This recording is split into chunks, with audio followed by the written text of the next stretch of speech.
이제 시간이 되었으므로 다 함께 사도신경으로 신앙 고백하심으로 10월 11일 수요일 새벽 예배를 시작하도록 하겠습니다. 다 함께 사도신경으로 신앙 고백하시겠습니다.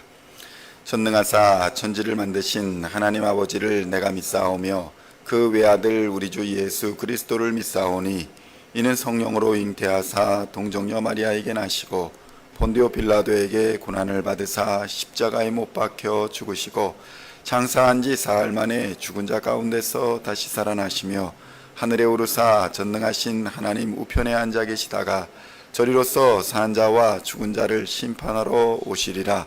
성령을 믿사오며 거룩한 공회와 성도가 서로 교통하는 것과 죄를 사하여 주시는 것과 몸이 다시 사는 것과 영원히 사는 것을 믿사옵나이다.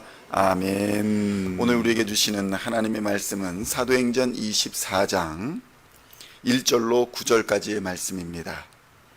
사도행전 24장 1절로 9절까지의 말씀 찾으셨으면 함께 한 목소리로 봉독하도록 하겠습니다. 닷새 후에 대제사장 아나니아가 어떤 장로들과 한 변호사 더둘로와 함께 내려와서 총독 앞에서 바울을 고발하니라.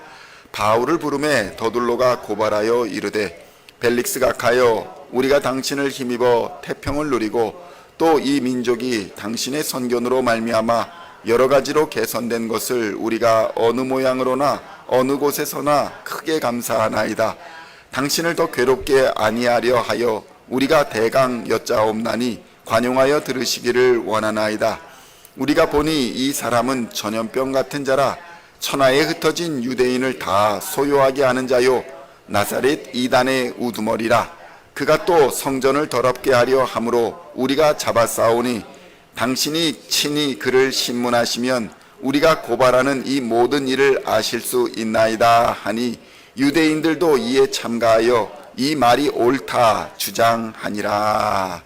아멘. 할렐루야.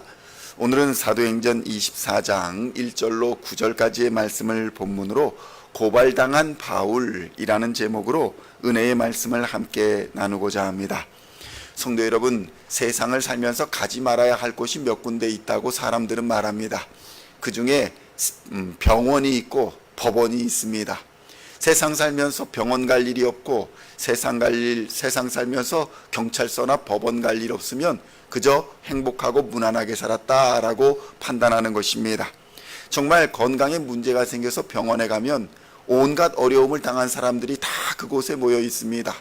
또 어떻게 하여 경찰서에 가거나 이 법원에 가게 되면 세상 억울하고 세상 불편한 사람들이 그곳에 다 모여 있는 것을 보게 됩니다. 병원 갈 일 없고 법원 갈 일 없으면 그래도 우리가 편안하게 살았다라고 세상 사람들은 보는 것입니다. 그만큼 병원에 가는 일과 또 경찰서 가는 일은 인생에 있어서 굉장한 부담감으로 다가옵니다. 소송을 당하게 되면 그 소송으로 인해서 법정으로 이리저리 끌려다니며 여간 불편함을 당하는 것이 아닙니다. 그리고 이 불편함으로 말미암아 사람들과 쉽게 타협합니다. 그 불편함을 당하느니 차라리 돈으로 해결하는 게 낫겠다라고 생각하는 것입니다. 죄가 없어도 법정에 불려다니며 죄의 유무를 따지는 것이 여간 불편하고 또 손해를 보는 일이 아니기 때문인 것입니다. 성도 여러분, 유대인들은 오늘 바울을 정식 재판에 넘겨버립니다. 그들은 바울을 고발하기 위해서 전문 변호사까지 고용을 했습니다. 사도행전 24장 1절의 말씀 함께 봉독하겠습니다. 닷새 후에 대제사장 아나니아가 어떤 장로들과 한 변호사 더둘로와 함께 내려와서 총독 앞에서 바울을 고발하니라. 어떤 일이 벌어지고 있습니까? 바울이 총독 앞에 끌려왔는데 대제사장 아나니아가 장로들과 함께 변호사를 대동하고 총독 앞에 왔다는 것입니다. 정식으로 바울을 고발하기 위한 조치를 취한 것입니다. 성도 여러분, 영적 싸움이란 실체가 없는 싸움이 아닙니다. 영적 싸움은 실제로 우리를 불편하게 하고 실제로 우리를 괴롭히는 싸움이 바로 영적 싸움입니다. 우리를 인생을 살면서 최대한 불편하게 하려고 하는 것이 바로 영적 싸움, 어둠의 세력과의 싸움의 본질인 것입니다. 우리가 세상을 살면서 영적 싸움을 하는데 아이고 세상의 만사가 다 편안하구나 라고 한다면 그것은 영적 싸움이 없는 상태입니다. 우리가 마귀의 편에 들어가 있거나 아니면 마귀가 우리에게 관심을 가지지 않는 상태라고 볼 수 있는 것입니다. 성도 여러분, 바울은 예수의 이름을 전하면서 여러 가지 어려움을 겪었습니다. 그리고 바울의 최종 목표는 로마였습니다. 로마에 가서 예수의 이름을 전해야 한다라는 사명을 우리 주 예수님으로부터 직접 받아가지고 있었기 때문에 그는 두려워하지도 않았고 염려하지도 않았고 이 고발당하고 또 핍박받는 것에 두려워하거나 굴복하지 않았다는 것입니다. 성도 여러분, 신앙생활도 마찬가지입니다. 신앙생활의 목표가 분명하면 영적 싸움을 하면서도 불편하거나 염려하지를 않는 것입니다. 세상 사람은 어떻게 그렇게 어려운 일을 겪으면서 살 수 있니? 어떻게 그렇게 가난하게 살 수 있니? 어떻게 그렇게 두려움 속에서 살 수 있니? 라고 말을 하지만 실제로 그 삶을 살아가는 믿음의 사람들은 전혀 불편함이 없는 것입니다. 제가 한국에서 어디서 살았냐라고 물으면 DMZ 안에서 살았습니다 라고 말합니다. 그러면 DMZ 안이 어디인지 한국이 어디인지 잘 모르는 사람들은 아니 그러면 남북한이 그렇게 대치된 그 비무장지대 안에서 무서워서 어떻게 삽니까? 전쟁 나면 어떻게 삽니까? 이렇게 말을 합니다. 여러분도 마찬가지일 겁니다. 남한에서 왔다라고 하면 미국에 있는 사람들은 아니 그 위험한 곳에서 어떻게 살아왔습니까?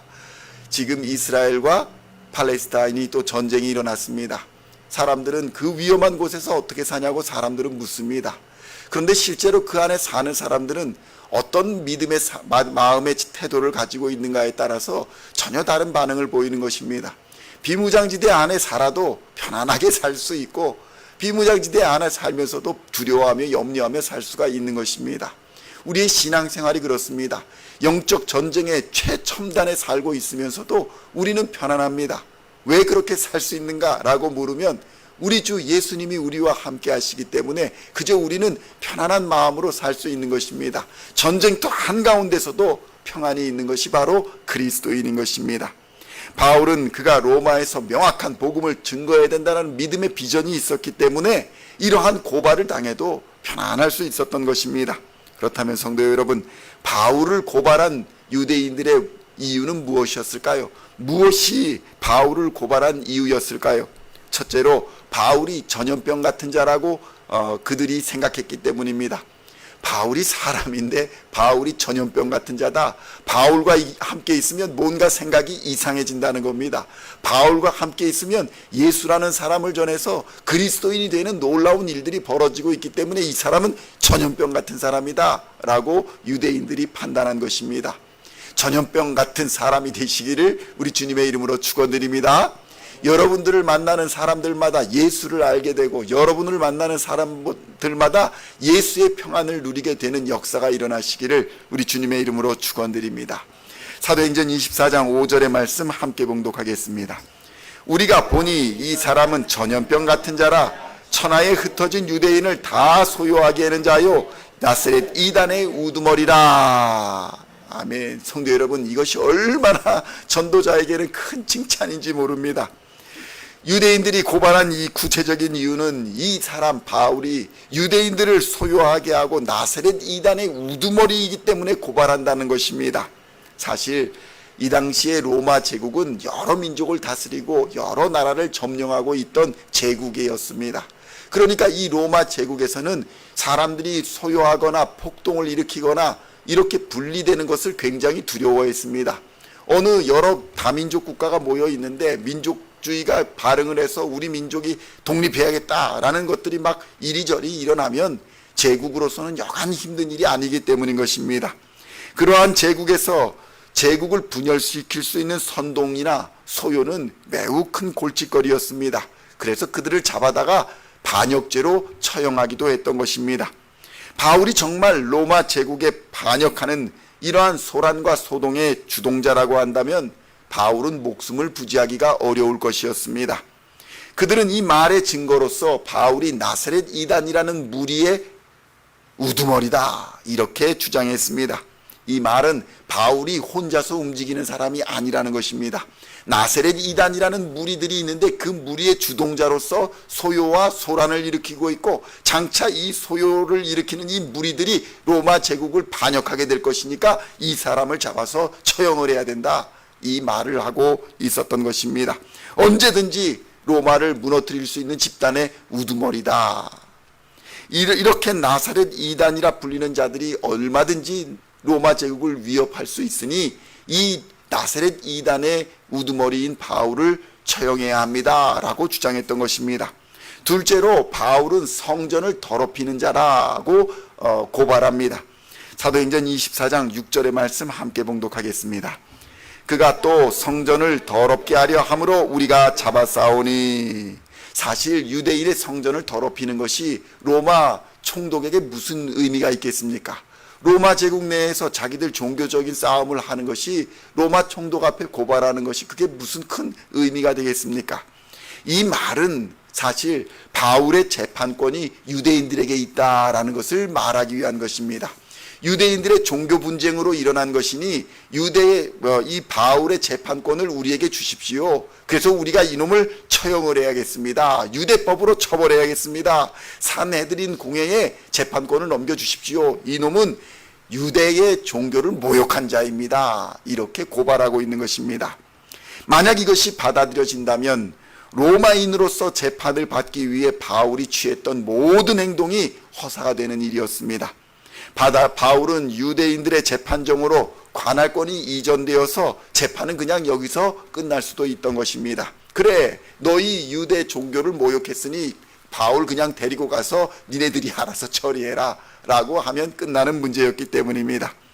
그렇게 된다면 바울은 유대인들에게 끌려가 유대의 법으로 처형될 것이 분명했습니다. 성도 여러분, 어둠의 세력은 이처럼 치밀하고 또 세상의 권력을 이용해서 그리스도인들을 잡으려고 달려듭니다. 하나님이 주셨던 지혜와 하나님이 주셨던 지식을 이용하여서 마귀의 종이 되어 그것들을 사용하는 사람들이 된다는 것입니다. 성도 여러분, 열심히 공부해서 변호사가 되고 열심히 공부해서 전문가들이 되고 의사가 되고 또 권력자들이 되지만 그것들을 이용해서 하나님의 의를 이루는 데 사용하지 않고 오히려 마귀의 종이 되어서 육신의 정욕과 안목의 정욕과 이생의 자랑을 이루기 위해서 수단과 방법을 가리지 않는 오늘 등장하는 더둘로와 같은 변호사와 같은 사람이 되어버린다는 것이 우리 인생에서 가장 큰 예수를 모르는 것의 단점인 것입니다. 성도 여러분, 더둘로와 같은 사람, 더둘로와 같은 자식이 되지 않도록 우리는 믿음으로 우리의 자녀들 또 우리의 마음을 다스려야 할 것입니다. 하나님을 모르고 예수를 모르고 십자가의 복음을 모르면 이렇게 마귀의 종으로 사용될 수밖에 없는 것입니다. 똑똑한데 능력 있는데 건강한데 하나님의 일에 쓰임받지 못하고 마귀의 일에 쓰임을 받는 것입니다. 이러한 세상과 싸워야 하는 것이 그리스도인의 사명입니다. 예수님도 이러한 세상으로부터 공격을 받았습니다. 똑똑한 사람, 능력 있는 사람, 권세 있는 사람으로부터 공격을 받았습니다. 그리고 십자가에 달리는 치욕과 죽음까지 당해야 했습니다. 그러나 예수님은 이러한 모든 세상의 권세, 또 죽음의 권세, 사망의 권세를 이기고 부활하셨습니다. 우리에게도 동일한 예수의 부활 생명이 지금 역사하고 있습니다. 바울이 고발당한 것은 바로 이 예수 그리스도를 구세주다, 예수를 그리스도라 전했기 때문이었습니다. 이방인들을 구원하시고자 하시는 하나님의 사랑과 그 사랑의 증거인 예수 그리스도의 십자가를 전했다고 고발당한 것입니다. 유대인들만 하나님의 백성이 아니라 예수를 믿는 자는 누구든지 하나님의 자녀가 된다는 놀라운 십자가의 사랑을 전했다고 고발을 당한 것입니다. 생명의 위협을 당하고 있는 것입니다. 성도 여러분, 이러한 사명을 감당하고 이러한 고난을 감수했던 바울 때문에, 바울과 같은 위대한 믿음의 선진들 때문에 우리가 선교의 역사의 현장에 있었고 또 복음을 전달받았고 생명을 얻었고 구원을 얻은 것입니다. 동아시아의 끝자락 대한민국에 복음이 전파될 수 있었던 이유는 이러한 순교를 각오한 수많은 복음의 증거자들이 있었기 때문인 것입니다. 성도 여러분, 우리가 복음을 증거하면서 많은 오해를 받을 수 있습니다. 그러나 중요한 것은 우리에게 당하는 고난이나 환난이 아니라 우리가 전하는 메시지입니다. 우리가 전하는 것이 과연 무엇인가를 정확히 해야 한다는 것입니다. 우리는 하나님의 아들이요 독생하신 예수를 그리스도로 전하며 그 예수가 우리의 주요 우리의 하나님이라는 사실을 전합니다. 우리의 죄를 다 씻어 구원하시는 예수의 피 십자가를 전합니다. 세상에 예수보다 귀한 것은 없으며 우리는 예수의 이름으로 모두 하나님의 자녀가 되는 권세를 얻을 수 있다. 부활 생명을 얻을 수 있다. 우리에게 천국 소망이 있다는 기쁜 소식을 전하는 자들입니다. 이 마지막 때에 어둠과 죄악으로 물든 세상에 예수 그리스도의 십자가로 불을 밝히시며 생명이 되신 예수를 전하는 우리 시온의 성도님들 다 되시기를 우리 주 예수님의 이름으로 간절히 축원드립니다. 기도하시겠습니다. 하나님 아버지 감사합니다. 우리가 복음을 맡은 자로서의 사명을 잘 감당할 수 있도록 주님 역사하여 주시옵소서. 하늘의 문을 여시고 육신으로나 또 물질로나 영적으로나 무엇으로나 부족함이 없도록 채워주시고 부어주시어서 주님께서 맡기신 사명 잘 감당할 수 있도록 주여 역사하여 주시옵소서. 복음을 전하며 고난을 받았으나 그 고난으로 인하여 오히려 즐거워하였던 바울처럼 우리도 고난 중에도 환난 중에도 어려움 중에도 예수의 이름을 생각하며 십자가를 바라보며 모든 어려움을 이기고 승리할 수 있도록 주님 역사하여 주시옵소서.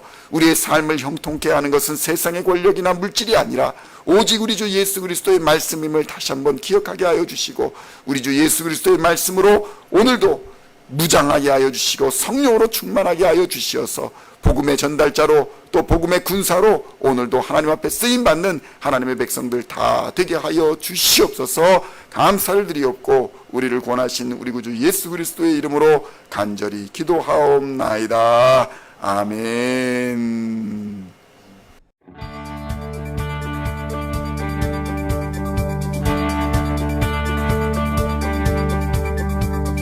Singing songs of thy praise, we are coming to you, dancing before